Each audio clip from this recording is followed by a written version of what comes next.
I did an acid test for you, and that didn't yield anything. Here's the hardness test results. You saw that, and I transferred them to this book. Streak color as well.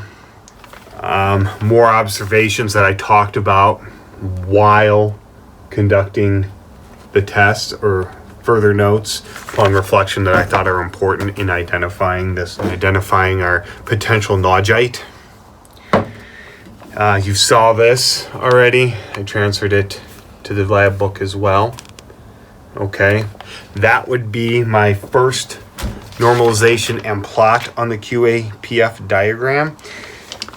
I calculated it for that. Well, on the FAP part of the QAPF diagram. This you have not seen before. This is all new stuff. This is from today. I date lower left-hand corner when I do that.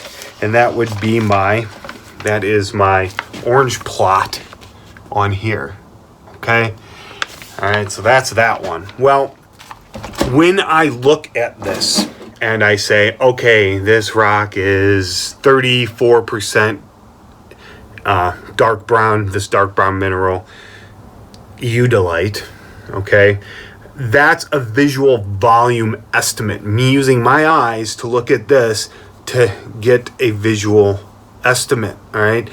And I've gotten proficient at this to the point where I'm usually pretty close. But like I said, it's a volume. It's based just off volume of what I observe. And like I've said before, I usually do not count anything less than 2%, but I did this whole rock for you just to show you how the process is done. There may be some other weird, tiny, unobservable accessory minerals in here that are less than 0.5% that I don't even notice, but that's also typical. Oh, and another thing too, this rock is not magnetic. That is another test I conducted that I didn't show you, and it's just me sticking a magnet on it and seeing how well it sticks as I put it on top, and then slowly do that and see how long it takes to fall. This rock is not magnetic at all, so I know my black minerals can't be magnetite or anything like that. Okay, so I plotted it. I got that first plot. Now what? Well, I can take the average densities of the minerals I suspect are in this rock, and then they are on top. These are the average densities I've pulled from not my rock chart that I showed you before, because that's for the whole rock. These are actual minerals listed, and they're in those mineral pages I've shown you before. Okay, so that's the typical average of those, and I added them together. I get 2.74, and it's going to coincidentally, after I normalize all this, it's going to be the same. But that 2.74 was just doesn't really mean anything. And as you can see, these only total up to 99% because I did not put that 1% of unknown in here. That I can never identify that orange-red mineral, so I just took it out. So when I renormalize everything, you can see I get about 2.74 grams per cubic centimeter. Well, I did some further, I figured out the margin of error for my density. I did do the density a couple more times, and I always got like 2.58 plus or minus like 0.02. So 2.58 is pretty solid, so I'm just going to use that one, grams per centimeter cubed. But you can see I calculate a margin of error. Well, what does this margin of error come from? Well, it comes from our lowest possible grams per centimeter cube versus our maximum possible, and then accounting for any air that might be in there or any grooves that might be in there. And that's a standard number for something like this that has undergone physical weathering. It's about, for a rock of that weight, it's about 0.07 grams per cubic centimeter. So I got that. So at minimum down here, the rock could be as little as 2.44 grams per cubic centimeter or as much as 2.71 grams per cubic centimeter. But based off of my average densities of minerals, and some of these can vary a little bit too, but sticking with the averages, I got 2.74. So I calculated a margin of error on that, and it came out to be, the margin of error came out to be 6.2%. Okay, that's a little high. As long as your margin of error is under 5% in something like this with a visual classification and mineral analysis of rock without breaking it apart, do detailed analysis, you want 5% or less. Between 5% and 10%, you're close. Something's not right. Some of your minerals need tweaking, but you're likely got your right number and type of minerals. So this list is likely correct. Okay? If you got more than a 10% margin of error, you screwed up somewhere. You either left one or two minerals out or you included wrong minerals. So what do I do now? Well, obviously, I just need to tweak it a little bit. And this is good, and this is based off density. And density is mass divided by volume, as where my initial volume and my initial percentage calculation was based strictly off of volume only. All right, so some tweaking can be expected. And I did it a few more times, and eventually, these are the results that I achieved.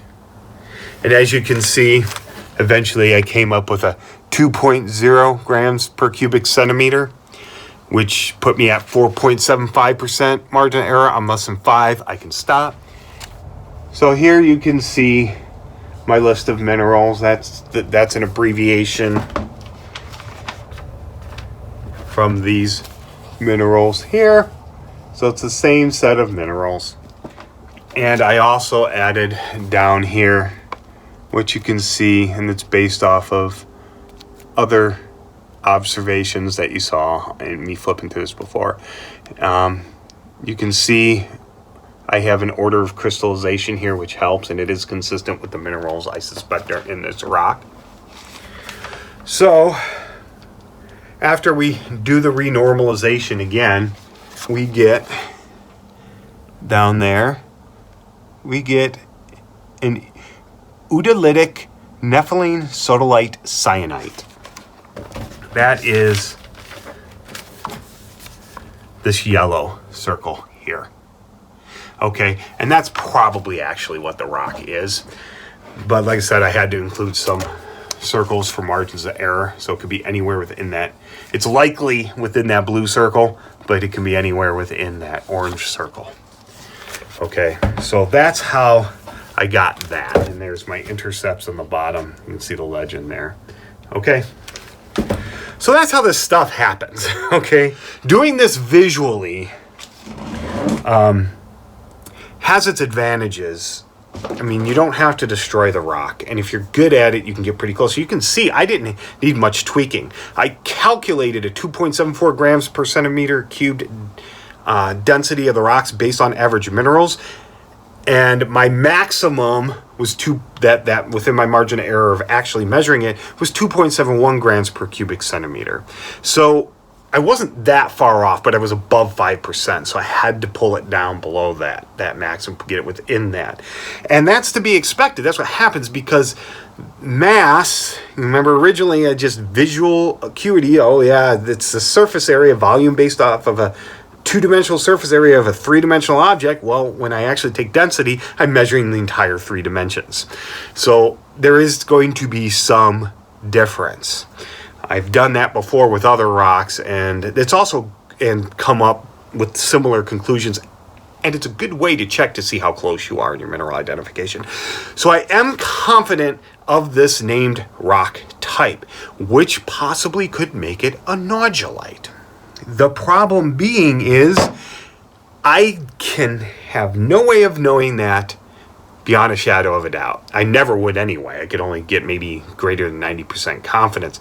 But on this here, with my visual measurements and observations, I'm about 45, or I'm about 50 to 60% confident. So about 55% confident that this is Naujaite from Southwest Greenland. I could get it up to that 90% confidence window, but what I'd have to do is decimate and break this rock. Not to look at it in thin section, I'm not going to get any new information by doing that, but to actually pull zircons from it, which this probably has usable zircons, could be 0.01% of the rock, but even this small, because the reddish brown mineral that I have trouble pronouncing, udalite, contains zirconium, okay? So this could probably be dated.